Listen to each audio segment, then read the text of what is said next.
Pears are one of my favorite food. Not only are they full of fiber, but they're rich in antioxidants that assist in weight loss, and they will help your digestion be smoother. We could all use that. Let's put this together.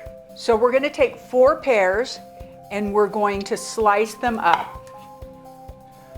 This is the way I like to cut them. You can cut them however it works best for you.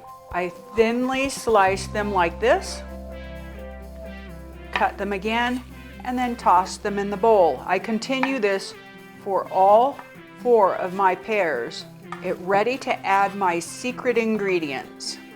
So now that we've got 4 pears sliced thinly and cut in half, we're gonna start adding our next ingredients. We have 2 tablespoons of cane sugar. We're next going to add 1 teaspoon of cinnamon and 1/4 teaspoon of nutmeg. And finally, we're gonna add 2 teaspoons of vanilla.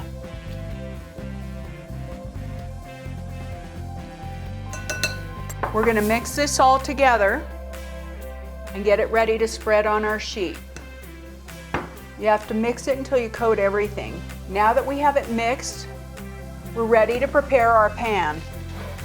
I like to butter the pan, so I take my pan and I smear it with a thick coat of butter.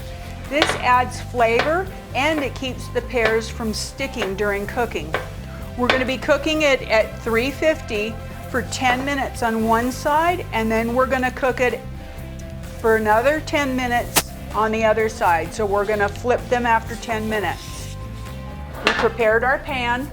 We're going to put all of our pears on there and we're going to spread them about. Ready to put it in the oven. Here are our finished pears after they bake 10 minutes on each side. They're going to cool first, then we're going to scrape them out and let them cool on the countertop or in the refrigerator. These have cooled in the refrigerator and they're ready for eating. I'm going to just top them with a dabble of some of the vegan whipped cream, and we're going to try this. This is going to be an amazing treat for dessert, for a snack, for breakfast. Yum. One word for this. Yum.